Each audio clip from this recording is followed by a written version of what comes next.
and welcome to another episode. I'm your host, Yisbel Bera with Rise and Thrive with a Purpose. And I always love to start by saying that there's two important days in life, the day that you were born and the day that you find out why. And today I'm very excited with us. We have an entrepreneur, a mother, a friend. She is America. America, welcome. Thank you. Thank you for having me. Yeah, I'm so excited to have you here. Can you please introduce yourself and tell us a little bit about you? What do you do? And yes, I'm excited to have you. Thank you for being here with us. Thank you for having me. So my name is America Jones. I am an insurance agent. I own an insurance agency in Sarasota, Florida. Everybody asked me how I got my name, so we'll get that out of the way. Yeah. So my dad was a Korean and Vietnam vet, so that's how I got my name. But I am half Mexican, half Greek, because people ask me that too. So that's a great mix, actually. Thank you. Lots of good food. Yeah, lots of good food and lots of passion, lots of spice. Yes, for sure. I love Greek food. Oh, yeah, it's the best. And Mexican food, too, so I'm like, No. And for how long you been in the insurance world? I've been doing insurance here in Florida for now over 13 years. Wow, yeah. So especially now with all the hurricane, I bet that there's a lot of areas to grow and a lot of things to resolve at the same time. Eventually, they're saying that the whole state of Florida will need flood insurance eventually. That's what they're saying. So. Yeah, that's what I'm seeing, where things are going, because when homes say that they're not in a flood zone, that's incorrect. They're just in a preferred flood zone. So they have like a likelihood of 2% of it flooding. But as we see, because I'm in Sarasota, that we had a lot of homes that were in a preferred flood zone that did end up flooding. So I can see that in the next few years that FEMA's going to require for everybody to carry flood insurance to, carry the state, unfortunately.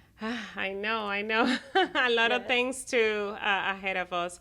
But this is about you today, America. Tell us, do you knew that you would do insurance? How did everything start? So just to give a little bit of background on my story, is that my dad died when I was young. I was 5.5, and wow. I grew up with a single mom. My mom is the one who's Mexican, and she doesn't speak English. So I grew up in a poor neighborhood, taking the county bus, and I remember that when I was a teenager in high school, I was told that statistically I was going to live off the government. By 19, I would have 2 children, and that because of just the statistics of what happened. And I took that, instead of being angry, I took it as resolve, that wasn't going to be me. Wow. That I love the determination you had right there. Yeah, and that's what I try to tell people. And I think the purpose of this is that we don't have to be the labels that people put on us. I love it. I am, of Mexican descent, but I didn't come here illegally. I haven't broken any laws. I haven't done anything wrong. And even when people put those labels, it's okay, because they don't understand.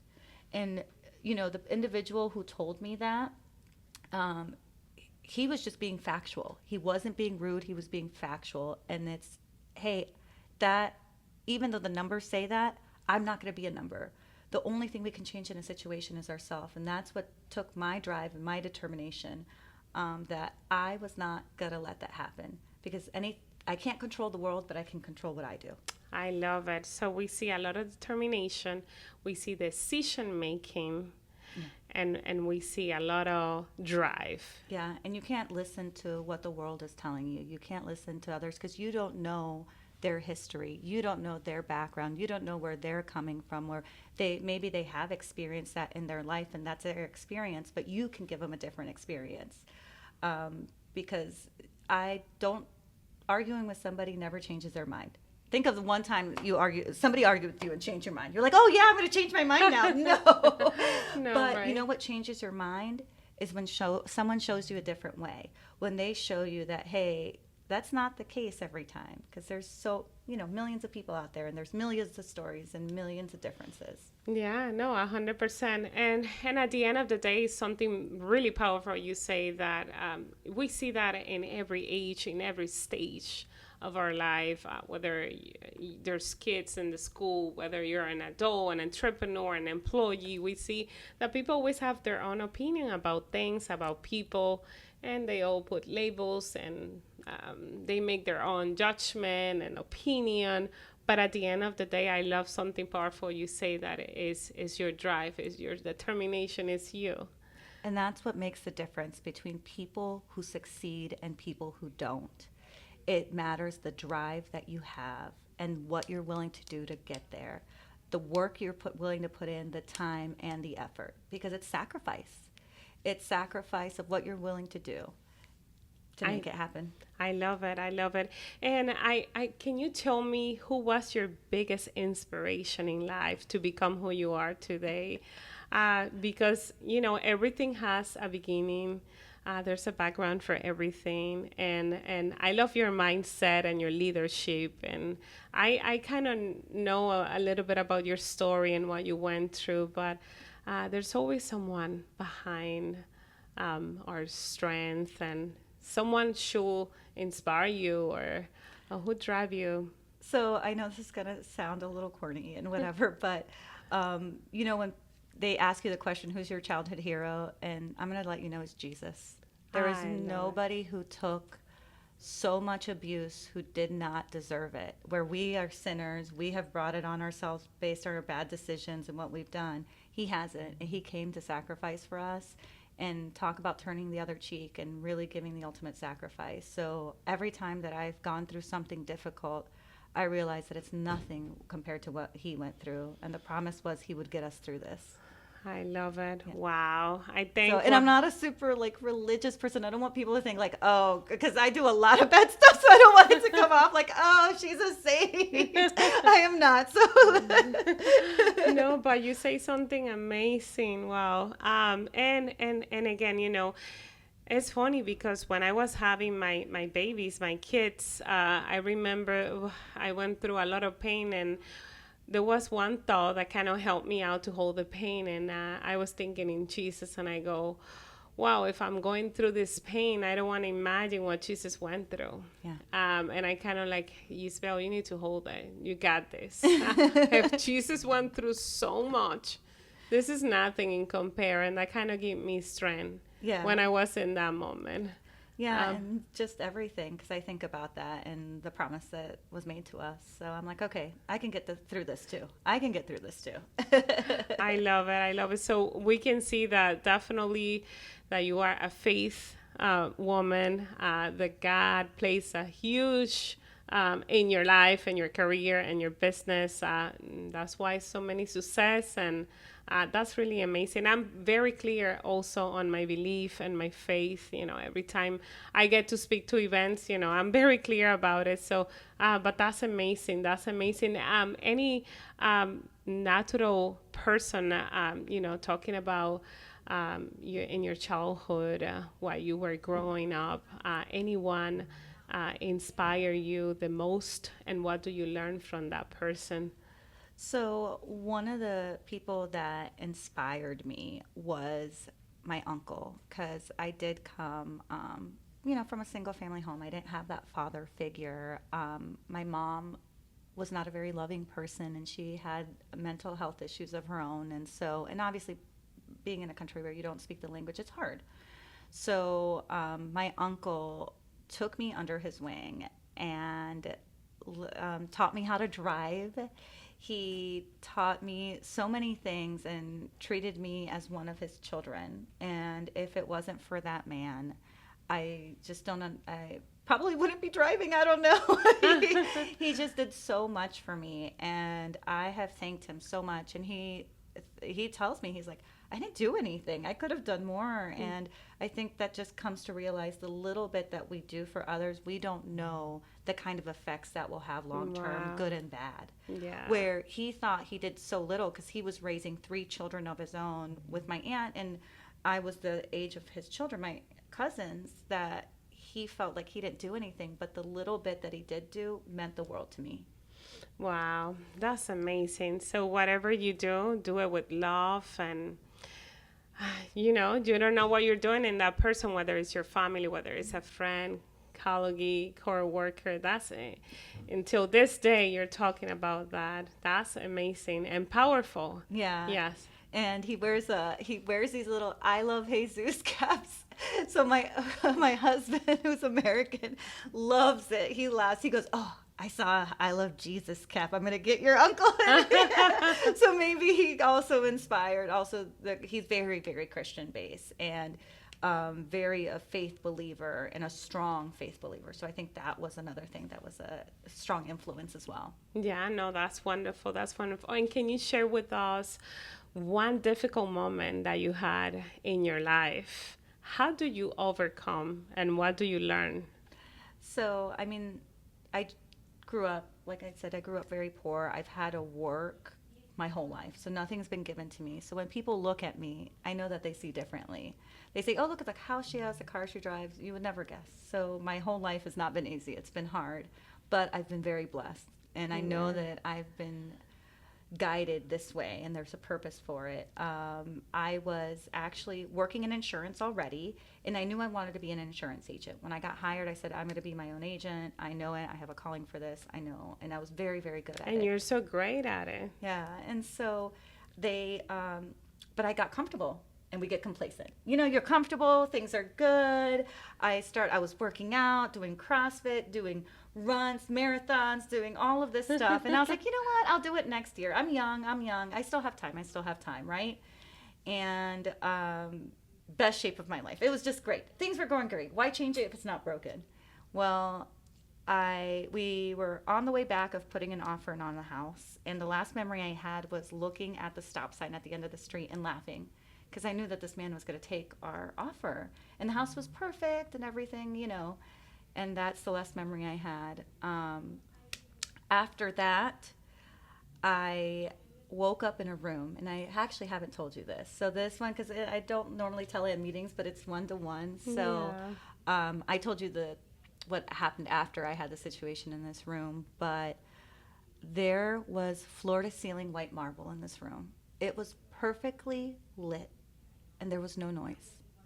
So you know how normally there's people talking, electricity, cars, all of this noise, birds, everything like that. There was none of it. It was absolutely perfect. And it was perfectly white light, that it wasn't electric, it wasn't sun, it wasn't anything. And I felt at peace. Because normally my brain is running. I got to do this. I got to return this call. I got to do this email. I got to pay this bill. I got to cook. What am I going to do? Am I hungry? Am I not hungry? I got to lose some weight. I should probably work out today. That's all of our brains. Yeah. I didn't have that. It was quiet. And I remember looking around and thinking, and I took a breath and I'm like, where am I?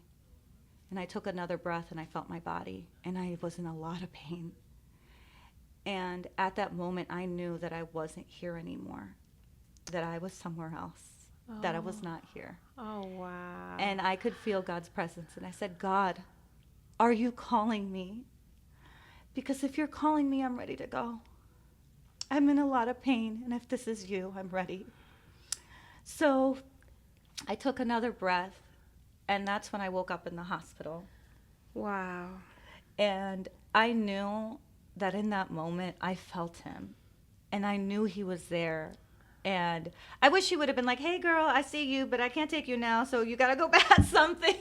Like, hey. But I knew that I was being sent back. I mean, when I woke up in the hospital, I still felt that peace that I've never felt again. I felt that peace where I didn't hear all these things in my mind. My mind wasn't running. And I took a breath in the hospital. I looked around because I remember I was sitting and I looked around because I was laying. I was in ICU. I had suffered a car accident. We had hit a wild pig on I-75. It started to rain. We hit a construction site. I was crushed in the car. I had a brain injury. I broke my sternum, clavicle, 3 broken ribs. I lost my spleen. I had 9 blood transfusions. I went to hemorrhagic shock 2 times. I got damage to my lung, my liver, and my spine. My spine had damage to several discs in my spine. Wow. Every doctor that sees my case says, young lady, you shouldn't be alive. You are a miracle.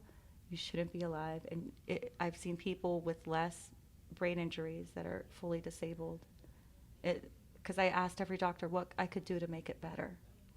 So, so yeah, I survived that. I was in ICU and I was looking around. Incredible story. I remember the first time I kind of heard a portion of your story and I go, wow, like people need to listen to your story. And kind of like, I'm pretty sure you that you're watching and listening, you're asking yourself like, wow, so much people worry about and they tend to forget the most important thing. And it's just to give things that we're breathing and we're here. Yeah. And the thing too is that you don't take it with you and you don't think about anything. You would think about your family, your kids, your husband, your this, your that, nothing. All of that is quiet. It's true peace like no understanding. So after I woke up in the hospital and started realizing things were not right, I was sent home after a week, and I didn't. There was a lot of issues, a lot of medical, a lot of things that I had to go through.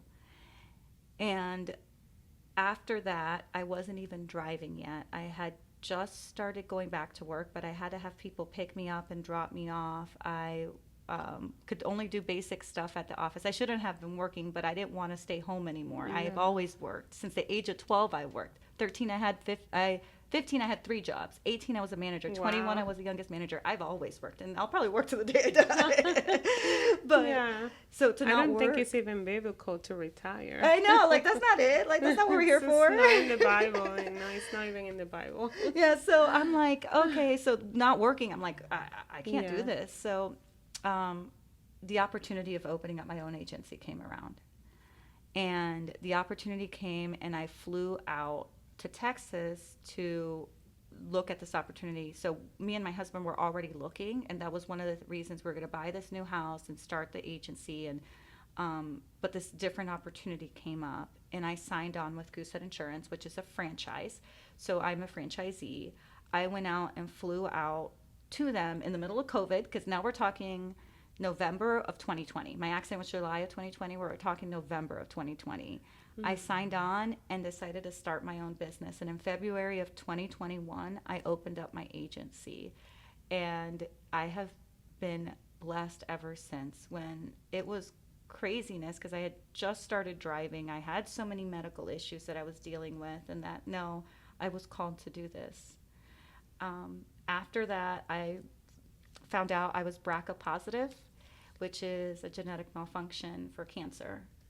And wow. I started getting testing, and it came back that I got a preventative double mastectomy and found out that I had the beginning stages of cancer. Wow. So not only the accident, but now this. Yeah. I can imagine you at that moment. Okay, God, like, okay, accident and now this. What were your thoughts at that moment? And how? Well, so, and on top of like starting a business, owning a business, growing, it was COVID. So you know that there was booming here, and real estate was booming. Yes, was my best year actually. Yeah. And dealing with all the medical. On top of that, I had a presentation with Exit Realty in Sarasota it was August of 2021 or 2022. And then Hurricane Ian happened the next month, not even a month after, and having to deal with those hurricane claims. And while getting 8 surgeries in between from basically July 2020 till now. And so there has been high moments and there's been low. So when people say, oh, you're so positive, but I want to tell people there's been moments I've been sitting behind the wheel of my car after working 14 hours a day and crying and saying, I don't want to do this anymore. I don't want to live this life. I don't want to do this. And anybody that tells you they haven't hit that point, they will. And if they're saying they won't, they have something coming, because all of us have been there. I know that you've been there. Yeah, 100%. That you're like, what am I doing? Like, I'm not happy. I'm overwhelmed. I feel the weight of the world on my shoulders. Yeah, no, I mean, I have 3 companies and I do so many stuff that definitely that's why it's so important to take that time for yourself. I would say every day. whether it's early in the morning or in the nighttime. Otherwise, you're gonna burn out. I was there, and I don't want to go back there. Like, it's definitely overwhelmed. Oh yeah, Yeah. and that's one of the things that it's.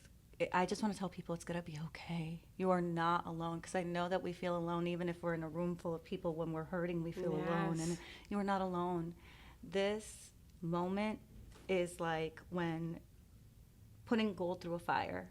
To get gold to be purified and better, they have to put it through the fire, and that's what we're doing, so that we Yes. can get to the other side and help somebody along the way. That's So right. it will get better, and things, this will too shall pass, just like the Bible says. Amen. I And love it. so people think that they see this positivity, they see this joy, they see this, but there was a lot of pain underneath it to get to this point. There is things that I've had to do to get here, and that's where I just want to let people know that they're not alone. Talk to somebody, open up to somebody, that there is people all around you that are willing to help and love you, to help get you through this. Just like there's people around me that helped and love, support me, and people around you. Yes. And Yeah. then connecting like the way we are, and Yeah. talking about it, and that it's okay. Depression, anxiety, health issues, let's be open and talk about it, because that's the way we're going to get through this together. No, that's exactly right. And I believe a lot in collaboration. And again, like you say, you don't have to go through it by yourself on your own. So seek for help, and just know everything is so okay. I always say that the food that we eat is so important. It affects our brain, Yes. our entire body, our way of thinking. Like, there's some food that they put, I think they put like some stuff to make you addicted to that, like Oreo, or like, I don't know, I can't eat one Oreo. I have probably, I Oh eat yeah, or four or Lay's five. chips. Are you They kidding me? have to Lay's put- chips. You're gonna. And sugar, you that are survivor, right? Cancer survivor. You understand feeds cancer. That's the number one Yeah. food for the cancer. So that's why when I see an Oreo, oh no, it's addictive to me. Yeah. Like, I can't just eat just one. I want to eat more and more. But Well, and it's all in moderation, and it's always it's also what you're eating, because people think that it's healthy and it's not. So like somebody will eat like a granola bar. That granola bar is full of sugar. It has no really nutritional value, full of carbs, full of sugar, and no nutritional value, and then you're going to be hungry later on. Where if you ate a full salad with chicken in it and dressing and cheese, it's still better for you than that granola bar. Yeah. And you get a lot more nutrients. So instead of like trying to cut things out, it's kind of substitute it with something that's better for you. Yeah, Something that's going to be beneficial to you. And so that's where, and obviously the less processed, the better. Unfortunately, here in the United States, we eat a lot of processed food. I'm guilty of it too, yeah, no, And unfortunately, yes. but and it's constant too, that people are constantly eating it. It's not like, hey, you want to treat yourself and have that one Oreo, but it's all the other processed food that we've eaten throughout Yeah. the day, and that Oreo just adds to it. Yeah, I know, no, 100%. But yeah, I mean, is living an active life.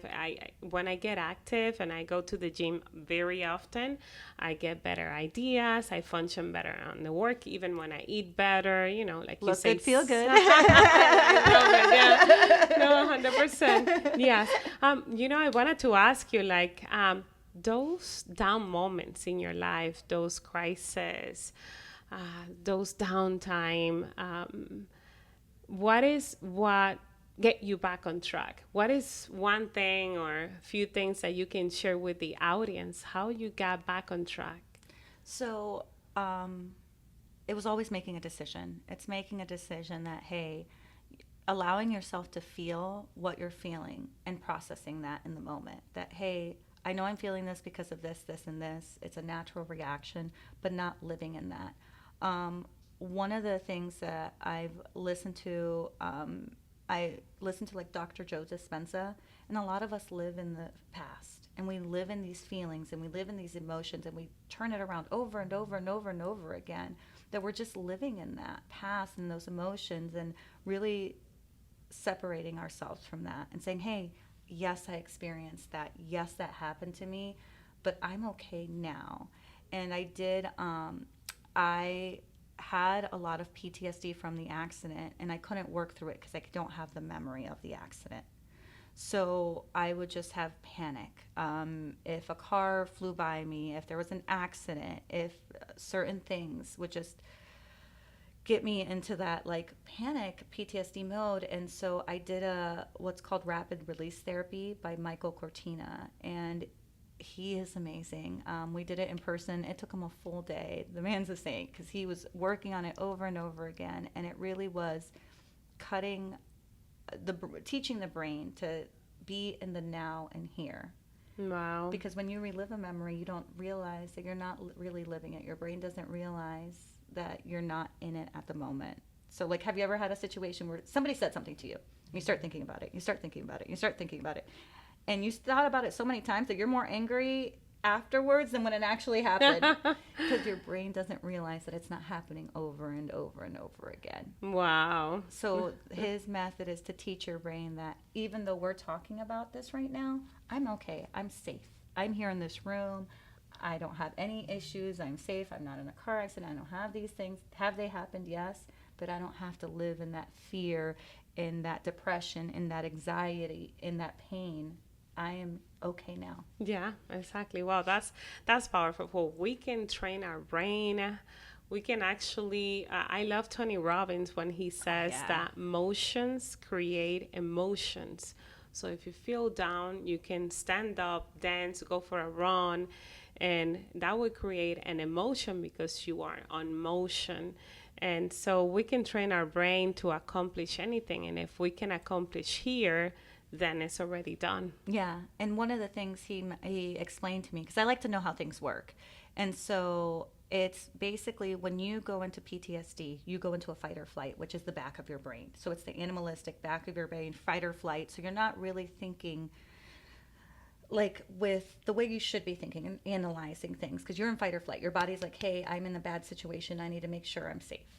We're teaching it that working through that so that doesn't get activated, because that's when people make these bad decisions. We've all made them. That in that split second you make a decision because you're freaked out or whatever, and so that's you're mad. Yeah, you're mad or you're angry. You say things that you would have never said, or you do things, people lash out, and it's because they're in that part of the brain, because something's activated that part of the brain where they need to, as self-defense. Yeah. Where now, like, okay, realizing when that's happening and making the decision, like, okay, I understand that, I feel that, but I'm here and now. I'm not living in the past. That's not happening to me. I'm here and now, and it's okay. And so teaching your brain to switch back. Yeah, no, I mean, if we are able to train and teach our brain the way that we want to perform or behave, I think we got any battle pretty much figured it out. Yeah, because your brain's it's a machine that controls everything. Yeah. It's a computer that controls everything. Yeah, you can even control pain. And I don't know if you've seen, I watched a TV show one time that they actually put a needle through and it didn't bleed. The person didn't bleed because the person teach him to kind of control even the bleeding. Yeah. So that's impressive. Yeah. How what our brain is capable to do. Yeah. Yeah, yeah. So we heard that decision making when you're going through difficult times. So it was a decision making, train your brain. And what else you can share about going through certain situations and overcome?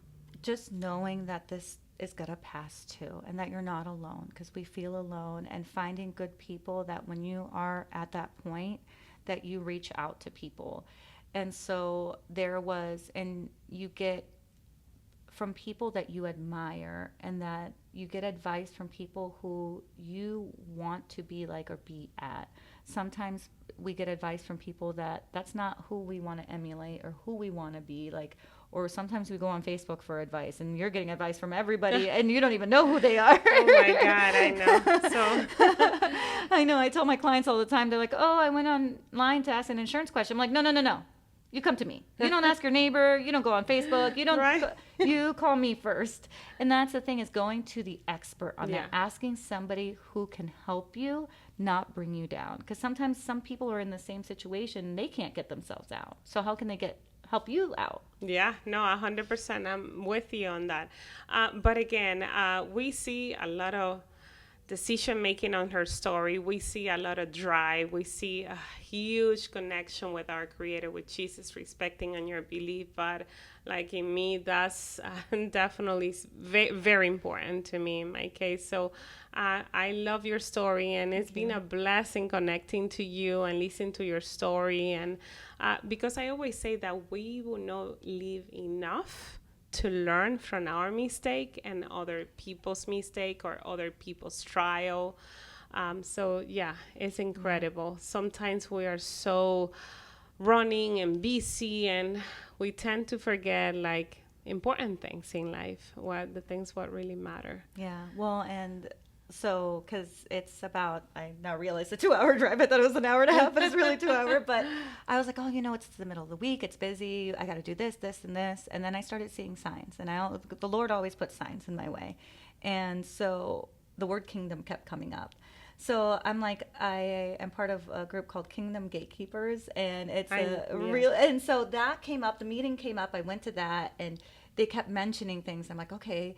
And then I have a tattoo on my arm from my dog who passed away. And the tattoo artist, the studio is called Kingdom Studios in Sarasota. And I'm like, okay.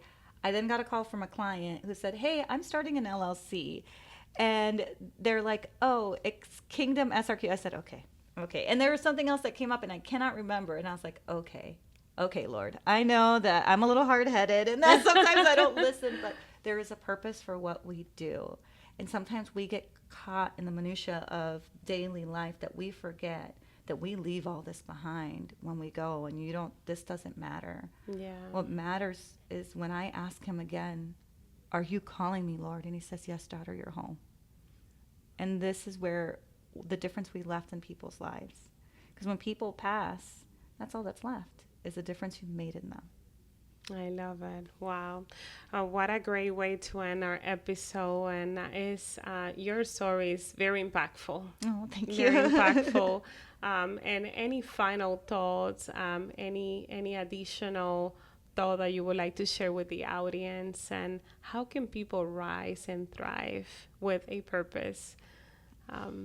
It's just knowing that there is a Creator that loves you like nobody does. And that there is more to this life than just this, than sometimes what we're going through at the moment. And that there is happiness and joy on the other end. If you're going through it now, or if you are in happiness and joy, helping somebody else, because there's people around us hurting that need our help. And there's no better joy than helping others. There's no better joy than seeing a smile on somebody else's face because you brought that smile or you helped. And knowing that, we're not alone, that He is here with us and He loves us. And if you are feeling alone, that this is maybe for that person out there who does feel that way, this is your sign from God to let you know you're not, and that it will be okay. Yeah, I love it. Thank you so much. What a great story. Thank you for being here. And we'll see you in the next episode. Thank you everyone for watching. Bye. Bye.